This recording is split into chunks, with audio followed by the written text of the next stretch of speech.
Je vous demanderai d'ouvrir vos Bibles dans 1 Samuel 27, versets 1 à 4. 1 Samuel 27, versets 1 à 4.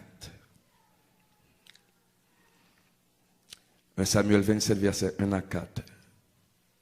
Je lis pour vous. David dit en lui-même, je périrai un jour par la main de Saül. Il n'y a rien de mieux pour moi que de me réfugier au pays des Philistins, afin que Saül renonce à me chercher encore dans tout le territoire d'Israël. Ainsi, j'échapperai à sa main. Et David se leva, lui, et les 600 hommes qui étaient avec lui, et ils passèrent chez Achish, fils de Maok, roi de Gath. David et ses gens restèrent à Gath, auprès d'Achish. Ils avaient chacun leur famille. Et David avait 2 femmes, Achinoam de Gisraël et Abigaël de Carmel, femme de Nabal. Saül, informé que David s'était enfui à Gath, cessa de le chercher. Seigneur, encore une fois, nous te disons merci pour ta bonté, merci pour tes multiples bienfaits. Merci au Père Céleste de nous donner l'opportunité d'être là ce matin pour partager ta divine parole. Nous te demandons de nous assister. Et permets, Seigneur, que ces paroles tombent dans une bonne terre afin de porter des fruits dans la vie de chaque membre de cette Église, dans la vie de chaque internaute qui nous écoute. Ainsi nous te prions dans le nom de Jésus.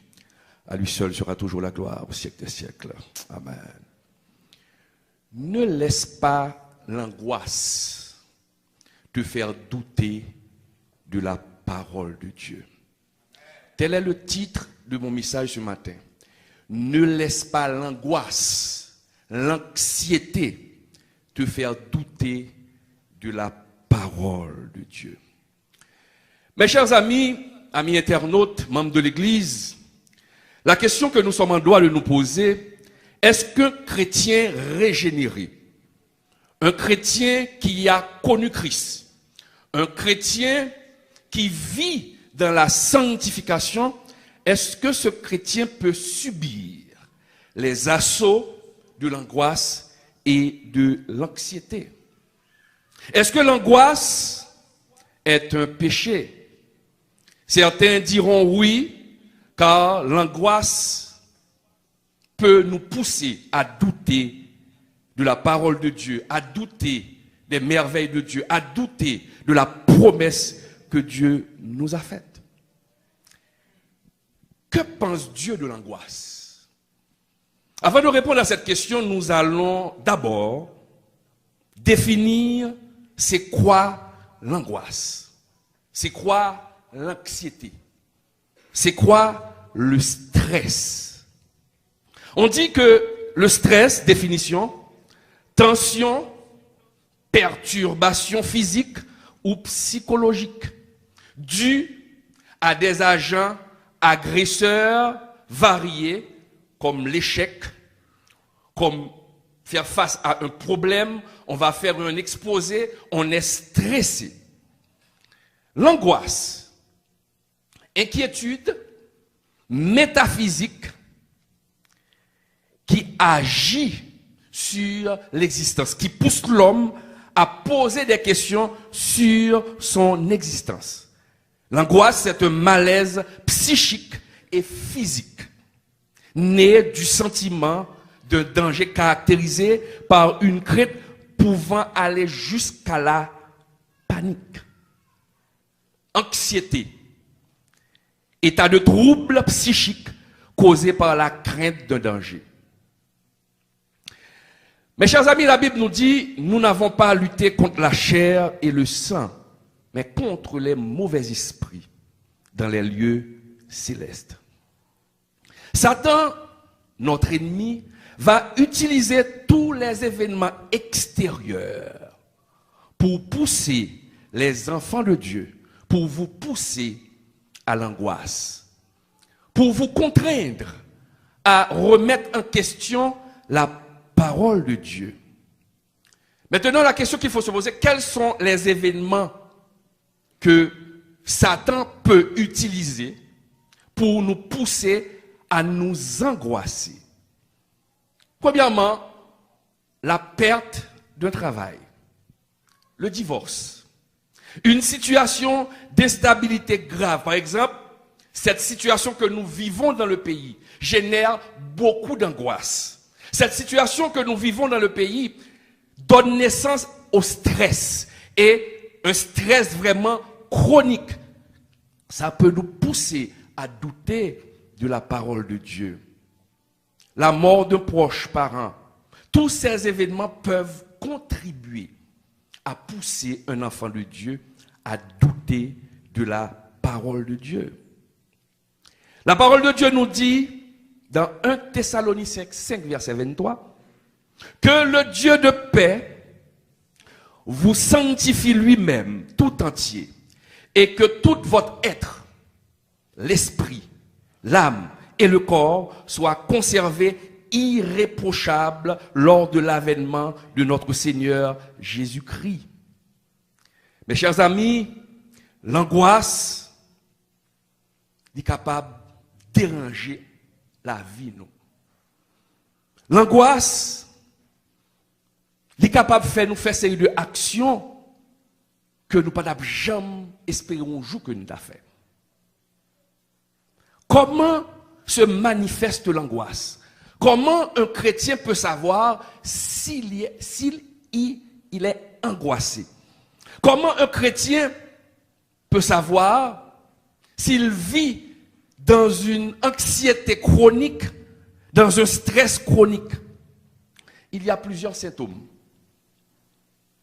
Il y a des gens qui sont angoissés ou sentent une boule dans la gorge. C'est pas dire l'on va, l'on bagaille, ou pas si bagaille arrêter dans la gorge et puis la monter, descendre dans la gorge.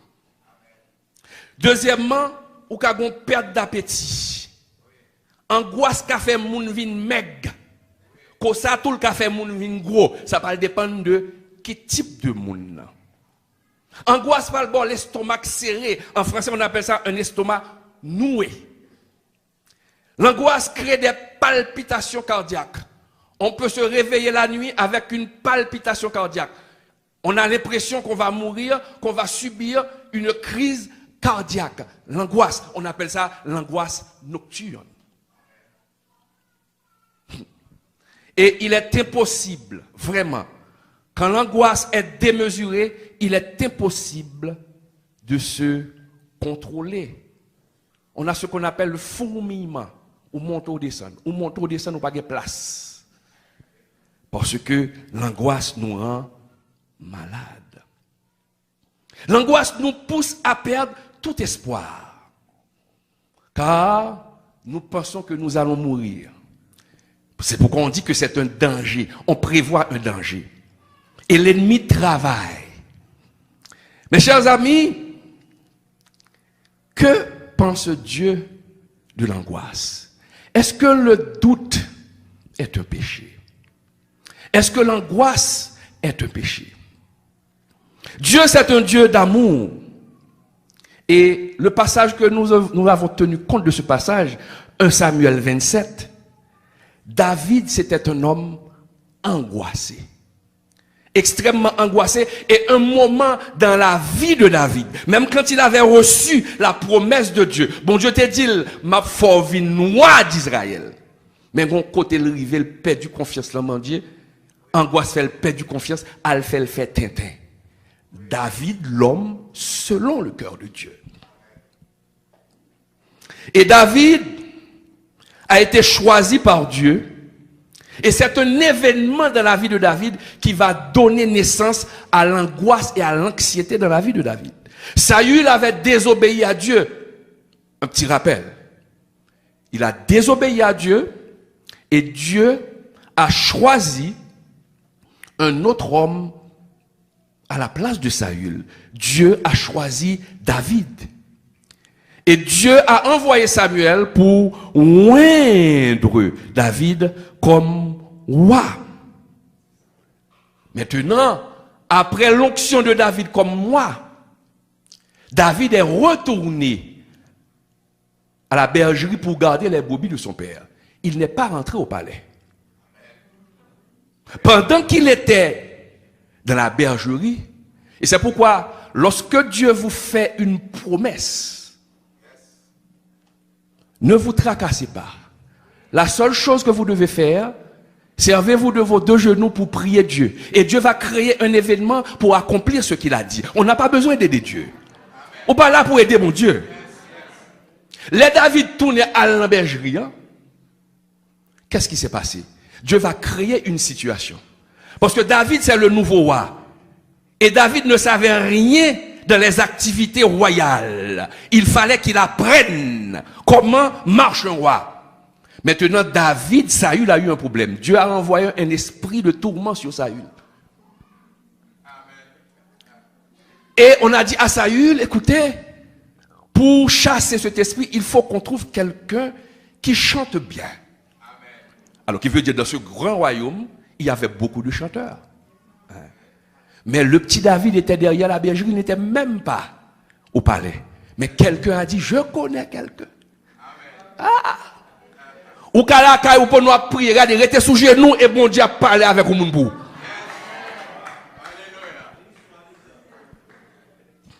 Je connais quelqu'un. C'est le fils d'Isaïe. Et puis il dit, allez chercher le pour moi. Et puis, mais qui Jean, David rentrait en dans palais. Parce que David ne savait pas comment marche un roi. Comment un roi parle. Il est rentré et il a commencé à apprendre. Et Saül a eu une affection pour David dans un premier moment. Et Saül, David, a porté les armes de Saül. Et puis, pendant ces temps, ça l'a fait. C'est apprendre, n'a pas appris, oui? N'a pas appris qui j'envoie. Là, bon, j'ai montré. C'est ça, que 1 Samuel 16, verset 17-19. Trouvez-moi donc un homme qui joue bien et amenez-le-moi. L'un des serviteurs prit la parole et dit, qu'a fait publicité pour David là, voici j'ai vu un fils d'Isaïe qui sait jouer, c'est un homme fort et vaillant, un guerrier parlant bien et ayant une belle figure, et l'Éternel est avec lui. Saül dit, voyez chercher le pour moi, non, s'il te plaît. M'a besoin. Et puis, mais qui Jean, David rentré en dedans palais. Mes chers amis, David a dû croire que c'était le début du processus de son élévation. Mais Dieu, dans sa préscience, savait que David allait être rejeté. David avait l'esprit de Dieu avec lui. Tout ce qu'il faisait réussissait. À tel point, au retour d'un combat, les femmes d'Israël, les filles d'Israël, disaient, Saül a tué ses 1000 en chantant avec tambour, et David ses 10 000. Et à ce moment, la jalousie est entrée dans le cœur, a pris siège dans le cœur de Saül. On peut lire dans 1 Samuel 18, verset 8, on dit que Saül fut très irrité et cela lui déplut. Et il dit, on en donne 10 000 à David et c'est à moi que l'on donne les 1000. Il ne lui manque plus que la royauté. Bon, si c'est 1000 ou touillé, et 1000 pour où? Celui qui est jaloux n'est jamais satisfait de sa position. Ou à côté bon Dieu mettons arrêté côté pas béé là et l'autre monde. Côté bon Dieu mettons là satisfait à ça. Contentez-vous de ce que vous avez. Si c'est 1000 ou touillé, c'est 1000 pour dit. Mais s'il tient 10 000, il faut pas 10 000 là. Jalousie. Et puis qu'est-ce qui s'est passé? David a été rejeté. Voyez le jeter. Et c'est ton choc. Qu'est-ce que j'ai dit tout à l'heure de l'anxiété? Ce qui peut provoquer l'anxiété. Il y a ce qu'on appelle le stress post-traumatique. Trauma, c'est événement. Depuis événement fin passé, il n'est pas traumatique. L'autre traumatisé, c'est quelqu'un qui a subi un choc d'un événement qui est passé, mais jusqu'à présent, il est toujours. Il ne peut pas sortir là-dedans. Et pourtant, l'événement passé. Maintenant, ça a causé un choc chez David. Le fait qu'à plusieurs reprises, Saül était derrière, tuait David. Mes chers amis, c'est dur quand on fait du bien et vous récoltez le mal pour le bien que vous avez fait. Quand on fait du bien à quelqu'un, quand on aime quelqu'un, et c'est celui-là qu'on aime, et c'est cette personne qui se tourne contre vous, qui cherche à vous détruire. Au lieu de vous donner le bien, il vous donne le mal. Ça peut créer des blessures internes. On peut être haï par ses ennemis. D'ailleurs, ce sont nos ennemis. C'est un ennemi. Mais lorsqu'on est trahi par un ami, ça laisse des blessures internes. Et ça prend du temps pour guérir. Et même quand on est guéri, cela laisse des cicatrices. L'anxiété de David, parce que tellement il a tué David vit peur. La peur. Il tellement vit peur, monsieur Alphon, premier tintin. Premier tintin là le fait, hein? Dans 1 Samuel 21, verset 13, comment pour trouver que, pour bon Dieu dire, ou la foi, et pour tellement peur, ou le cacher, et qui compte ou le cacher la caille ennemi. Il y a des gens, la peur qu'on fait, au même monde qui parle au mal là, obligalement, des gens qui n'ont pas de bon Dieu là. Parce que la peur a forfait tintin. David a eu peur. David était angoissé. Et si vous regardez dans tous les psaumes de David, on voit la marque de l'angoisse. Parce qu'il est toujours angoissé. Il dort dans l'angoisse, il se réveille dans l'angoisse. Parce qu'il avait peur. L'angoisse n'est pas un péché. Mais Dieu peut compatir, peut nous aider à travers l'angoisse. Regardez, dans 1 Samuel 21, verset 2. Les David al-Kaï, Philistin, il dit, c'est pas ce David pour qui on chantait, il a tué ses 10 000 patati patata. Et bien David, à ce moment, il a eu peur. Et quand il a eu peur, qu'est-ce qu'il a fait pour sauver sa vie? Je vais faire semblant d'être fou. David propose une foule. Tomber, cracher sous figil, à bagaille. On y a ouah, Philistin dit, mon cher, valez mon fou, nous là. Ah, mon cher, qui t'a regardé vraiment? Menti, David, c'est pas fou le fou. Il fait semblant le fou. La fait était.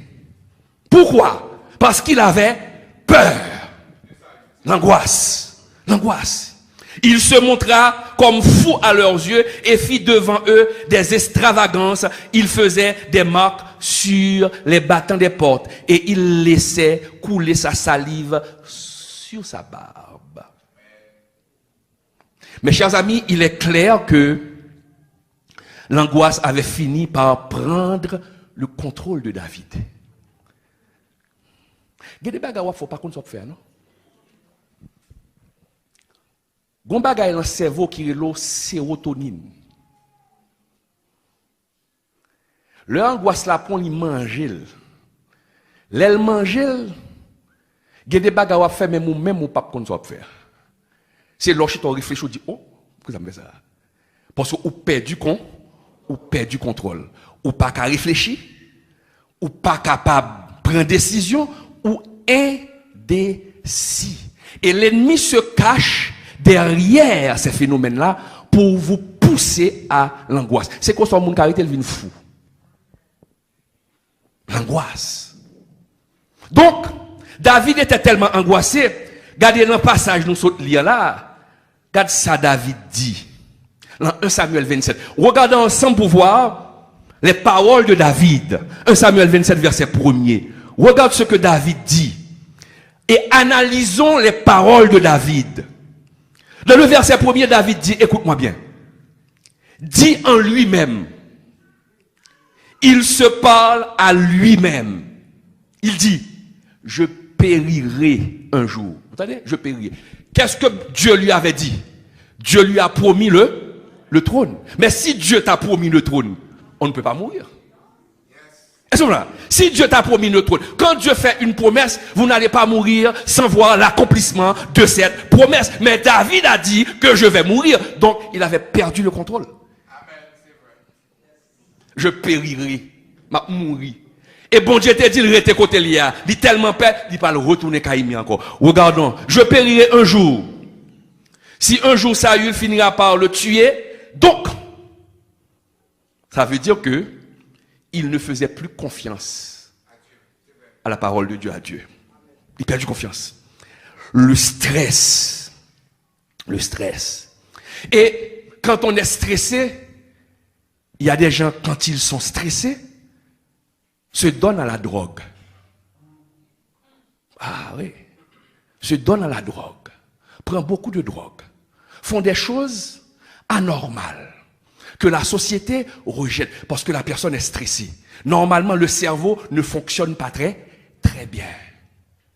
Vous allez voir que le cerveau de David n'a pas fonctionné. Parce que David a pris la décision, le futur roi d'Israël, il a pris la décision pendant qu'il était dans le camp de l'ennemi, il a pris la décision d'aller combattre contre son peuple. David décidait pour la bataille contre le peuple, il prend la loi. Et si bon Dieu t'a quitté le fait, il va bon, encore pas mettre loi. Parce qu'on ne peut pas la bataille. Et puis bon Dieu parle créer une situation.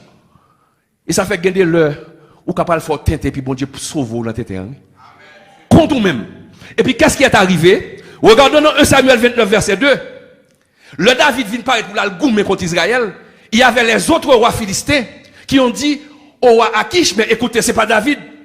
Qu'est-ce qu'il fait là? Non, Akish a bien parlé pour David pour dire que David est de notre côté. C'est une personne fidèle. C'est un homme fidèle. Mais les rois ne faisaient pas confiance à David. Disent à Akish, non, David pas qu'à monter là, il battre avec nous. La traite nous quand même. Akish dit non, il dit non, vous allez aller. Et puis Akish est allé voir David pour dire à David, je suis désolé, tu ne pourras pas combattre avec nous. Et puis David partit là. Ouais, j'ai mon Dieu retirer ça. Parce que s'il t'a la bataille contre le peuple là, quand il va le passer pour loi. Il faut apprendre que Dieu agit de deux manières. Dieu agit par providence, Dieu agit par miracle. Souvent, en tant que chrétiens, nous avons en tête que Dieu agit seulement par miracle. Quand est-ce que Dieu fait un miracle? C'est quand il n'y a plus de moyens humains. Il arrête le cours du temps et il fait un miracle. Par exemple, devant la mer Rouge, c'est un miracle. Parce que la mer ne s'ouvre pas pour laisser passer les gens à pied sec. Ça ne se fait pas. Ça, c'est un miracle. La providence de Dieu, c'est quand Dieu met ensemble plusieurs événements, peut-être même des événements contradictoires, et pour faire concourir au bien de ceux qu'il aime. Par exemple, dans la vie de Joseph, c'est la providence de Dieu. Les frères ont haï Joseph, et c'est cette haine de Joseph qui va les pousser à jeter Joseph dans une citerne. C'était pour le bien de Joseph. L'elfine jetait dans une citerne. L'autre a dit non, pas tout yel. On va ni bito. Bon Dieu prend tout événement ça honnête, toute haine ça honnête pour le café là en Égypte. Même le madame Potiphar a accusé Joseph. On a mis Joseph dans la prison, mais pas dans n'importe quelle prison. La prison des grands nègres. Parce que c'est la prison grand nègre là pour la jouer avec ou grand moun. Yo te ka la prison malaria. La providence de Dieu. Et c'est pourquoi quand on fait quelque chose, on trouve des difficultés, pas plaigner. Peut-être c'est Dieu qui vous empêche de le faire pour vous éviter. Et David pas la bataille. Il est David pas la bataille. Et puis quelques temps plus tard, David vit noir. Parce que ce que Dieu a dit, il l'accomplit. Ce que sa bouche déclare, il l'accomplit. Maintenant, il y a pile dans nous là qui angoissé. Pas qu'on est qui angoisse qu'on gagne. Peut-être vous avez 30 ans, 35 ans, vous n'êtes pas encore marié. Vous réfléchissez. Où est l'âge à monter? L'âge a monté. Ou qu'il y a des problèmes. Est-ce que m'a jamais joindre un mari? Est-ce que m'a jamais joindre Isaac moyen? Mais si Dieu vous a fait une promesse, il faut attendre. Parce que le problème que nous avons avec Dieu, c'est le problème du temps. Quand Dieu fait une promesse, il y a un temps. Et ce temps-là, durant ce temps d'attente, il faut chercher sa face. Dieu a promis à David le trône. David a attendu près de 14 ans pour voir l'accomplissement de la promesse. Dieu a promis à Joseph l'élévation. Joseph a attendu plus de 13 ans. Et 13 ans dans l'esclavage. Et laissez-moi vous dire quelque chose. Peut-être que vous ne le saviez pas. Lorsque Dieu fait une promesse, les promesses commencent à s'accomplir à l'envers. C'est à l'envers. Quand Dieu vous promet qu'il va vous marier, vous allez vivre le célibat. Quand Dieu vous promet l'élévation, vous allez vivre le rejet. C'est pour fortifier votre foi. Les promesses de Dieu fonctionnent à l'envers.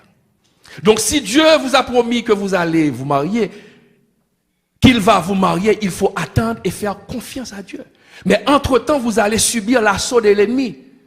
Là, vous voyez, moun sous dos pied, ou pour le faire perdre 10 ans à quoi? Ou même sous toi pressé. Parce que bon Dieu, parfois, quelqu'un qui tombe gros là, mais pour vous, la mère bénédiction, et puis ennemi pas être un petit godet de l'eau.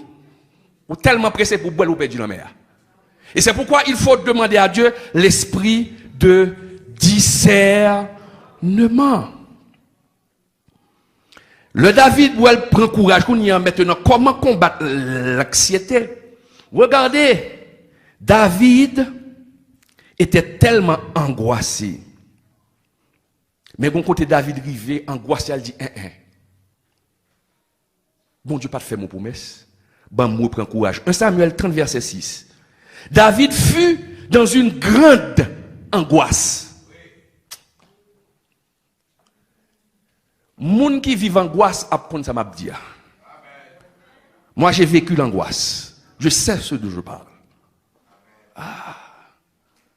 Et c'est pourquoi quand on est chrétien, il faut être intelligent. Qu'est-ce que j'ai dit tout à l'heure? Dieu guérit de deux manières. Dieu agit de deux manières. Par la providence, par les miracles.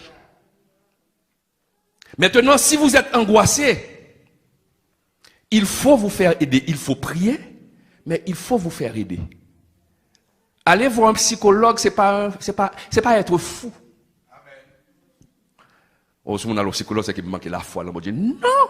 Et les psychologues médecins, les psychologues chrétiens, ils ne vont pas vivre. Laissez-moi vous raconter une histoire qui est vraie. Il y avait un homme, sa femme est tombée enceinte. Mais il avait une idée préconçue. C'est comme tenter Dieu, que sa femme doit faire une couche normale. Parce qu'il a la foi. Et quand il est allé voir le médecin, après diagnostic, a dit, monsieur, que votre femme fera une césarienne. C'est si Jésus pas existé. Même de la foi. Et puis grossesse a grandi. Là, quand tout pasteur fait pasteur a prié pour madame, l'a prié. Et pourtant, il avait les moyens. Et vous savez qu'est-ce qui est arrivé? La question fait la foi. Madame n'a manqué il perdit petite là. Il ne faut pas confondre la foi et les présomptions. Dieu agit par miracle, Dieu agit par providence. Si vous êtes enceinte et on dit, ou le médecin dit que vous aurez à faire une césarienne et vous n'avez pas l'argent, laissez-moi parler devant mon Dieu, bon Dieu, pas gain comme là. Bon Dieu, il faut pousser petite là. Mais on gagne ouais, pendant la prière et puis bon Dieu, il fait une provision $60,000 pour vous. Et pour dire, pousser vite là, ça gagne comme là, et pourtant comme là, c'était provision pour aller payer le docteur pour vous faire césarienne, madame moi. Ça m'est arrivé avec deuxième petite fille. La première, couche normale. Deuxième, césarienne. M'a prié. Combien comme sous canem à l'époque? $30,000. $30,000 viennent sous canem. 2 mois à l'avance, maman. Et puis c'est l'heure accouchement arrivé, une complication, le docteur a vu côté, le docteur a dit, moi, monsieur Camille, césarienne, me dit la gueule. Qu'elle me pas sortir parce que je connais mon compte. Et effectivement, césarienne n'a coûté 30 000 $. La provi, faut intelligent, les bons Dieu bon bagaille. Faut qu'on qui gens pour gérer. Parce que les gens font provision pour un bagaille qui a venir. Parce que Dieu c'est pas tout le temps l'agir par miracle. Donc, quand on est stressé, il est bon de se faire aider. D'aller voir un psychologue. De prendre des médicaments. Ou par contre, où est-ce que ça peut arriver? Il y a des gens qui prennent des médicaments, prend et puis pas jamais résoudre et puis il mourit. Et puis ou même on prend médicaments pour guérir. Ah. Avant de prendre médicaments, on dit le sang de Jésus, m'bouel. Et pour dire le médecin soigne, mais c'est l'Éternel qui guérit. Comme ça, tout le cas guérir sont pas les docteurs, mais il faut être intelligent. J'ai posé une question tout à l'heure pour dire que est-ce que le fait de douter est un péché? Bon passage qui pourrait le montrer que sous doute au péché. Quel est ce passage? Jacques 1er verset 6-8. Mais je vais vous l'expliquer un moment. Jacques 1er verset 6-8 dit car celui qui hésite, Jacques 1er verset 6 et 8. Car celui qui hésite, qui doute, qui hésite, est semblable au flot de la mer, que le vent agite et soulève. Que tel homme ne s'imagine pas recevoir quoi que ce soit du Seigneur. C'est un homme à l'âme partagée, inconstant dans toutes ses voies. Ah, c'est le doute. Maintenant, il faut savoir, mes chers amis, qu'il y a 3 types de doutes. Le doute dont parle Jacques ici, c'est le doute au niveau de la volonté. Il y a 3 types de doutes. Il y a le doute au niveau de la volonté, il y a le doute au niveau de la pensée, il y a le doute au niveau des émotions. Et le doute que Dieu condamne, c'est le doute au niveau de la volonté. Par exemple, il y a les philosophes postmodernes, malgré les évidences de l'existence de Jésus, ils prennent le contre-pied pour dire Jésus n'a jamais existé. Ces philosophes viennent avec pas mal de doctrines pour démanteler le christianisme. Ça, eux, ils doutent volontairement. Il y a certains philosophes qui étaient des pasteurs, qui se sont convertis, maintenant qui sont devenus des athées. Maintenant, ils défendent leur point de vue. Et c'est ce passage, c'est ce dont Paul, c'est cette catégorie de personnes-là que Jacques parle. Ces gens-là n'hériteront rien, ne trouveront rien de la part du Seigneur parce que ils doutent avec ferme conviction et ils entraînent d'autres personnes dans leur erreur. Ça, c'est le doute au niveau de la volonté. Le deuxième doute, le doute au niveau de la pensée, c'est ce qu'on appelle l'incrédulité. Parce que des fois, est-ce que bon Dieu existait vrai? Mais c'est pour moi un problème, ça, depuis longtemps, une solution. Vous êtes en train de douter, mais c'est un doute au niveau de la pensée. Par exemple, nous prenons le cas de Thomas. Thomas t'a dit, il dit Jésus ressuscité, Jésus-Christ est ressuscité. Et qu'a répondu Thomas? Si je ne vois pas Jésus en personne, si je ne touche pas ses mains, si je ne touche pas ses côtes, je ne vais pas croire. C'est le doute au niveau de la pensée. Et Jésus est venu et Jésus a dit, touche pour voir. Et qu'est-ce qu'il a dit? Mon Seigneur et mon Dieu. Des fois, on n'a pas besoin de voir pour croire. Il faut croire sans voir. Car lorsqu'on croit, nous allons voir. Des fois, lorsqu'on cherche à voir, on ne voit rien. Mais il faut d'abord croire pour pouvoir voir les œuvres de Dieu. Donc ça, c'est le doute au niveau de la pensée, de l'incrédulité. Des fois, nous sommes incrédules. Troisième type de doute, c'est le doute émotionnel. C'est ça que parle prophète Internet là.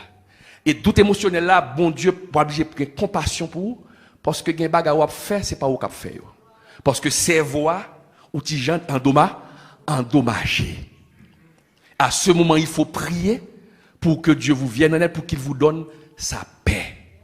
Et Dieu peut vous diriger vers un spécialiste de la santé mentale. Parce qu'il y a deux types de santé, mes chers amis. Et Dieu le sait. Que dit la Bible? Mon peuple périt faute de connaissance. Nous connaissons seulement la maladie physique, la santé physique. Mais il y a la santé mentale. Quelqu'un qui est angoissé a un problème mental. Il va avoir tous les symptômes d'une maladie physique et pourtant c'est dans sa tête. Mais si cette personne ne se soigne pas, effectivement, c'est ce qu'on appelle des maladies psychosomatiques. Qui veut dire qu'ils sont dans l'esprit pour venir encore. Et si vous ne pas combattre, il a développé maladie. Donc, mes chers amis, l'angoisse. Par contre, qui promesse, bon Dieu fait, qui ça lui dit? Mais la Bible dit nous, Dieu n'est pas un homme pour mentir, ni fils de l'homme pour se repentir. Ce que sa bouche a dit, sa main l'accomplira. Garde espoir, car le Dieu que nous servons, c'est un Dieu qui est fidèle, même quand nous sommes infidèles. David a prouvé son infidélité, et malgré l'infidélité de David, Dieu a prouvé sa fidélité parce qu'il respecte sa parole. Demandez à Dieu de vous aider. Gagnons chanter que moi, mais chante en pile, l'un moment tristesse, moi. L'un moment angoisse, moi. Quand je suis derrière la chair, c'est une grâce que Dieu me donne pour vous parler. Et des fois, Dieu me fait vivre certaines choses pour pouvoir mieux comprendre les gens. Parce que lorsqu'on n'a pas vécu quelque chose et la personne vit la même chose, on ne va pas comprendre la personne. Parfois, les hommes de Dieu, quand vous voyez Pasteur Bigot, Frère Oudi, qui a un grand témoignage, je ne sais pas si Oudi a déjà partagé son témoignage avec vous ici. Donc, nous passons dans des épreuves. Nous avons payé un prix. Mais je suis un homme comme vous, traversé par des peurs, traversé par des craintes. Des fois, je souffre de l'angoisse. Et des gens m'appellent pour me dire, pasteur, il faut prier pour moi. C'est une grâce. Je ne peux pas jouer un monde prier pour moi. Problème, je ne peux pas raconter un monde qui a obligé de chita, m'attendre un monde et puis pas m'en beaucoup résoudre. Et c'est ce que Dieu avait dit à Paul. Paul avait une écharde. Et Paul guérissait d'autres personnes. Et chaque fois, Paul parlait à Dieu pour dire, Dieu, mais qu'est-ce que tu vas faire de mon écharde? Et Dieu a répondu, ma grâce te suffit.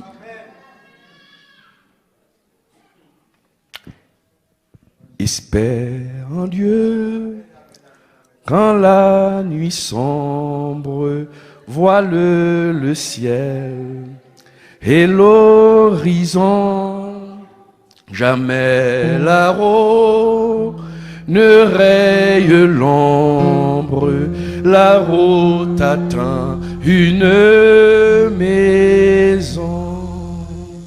Espère en Dieu quand la tempête contre la mer jette ses flots.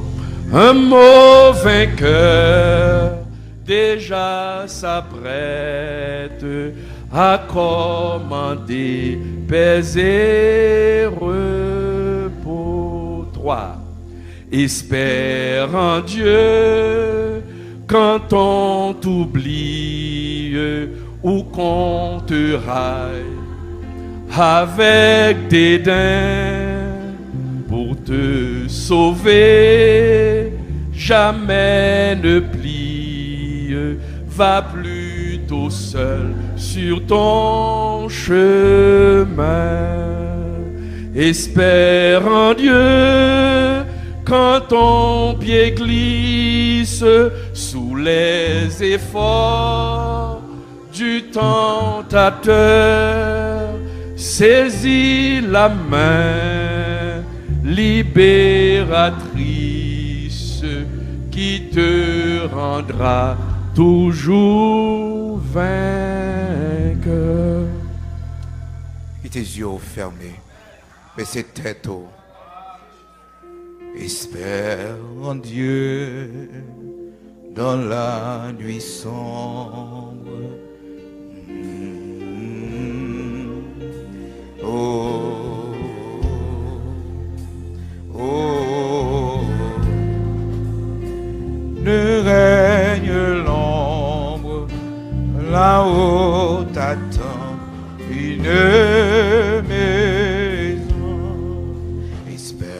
Dieu quand la tempête jette ses flots.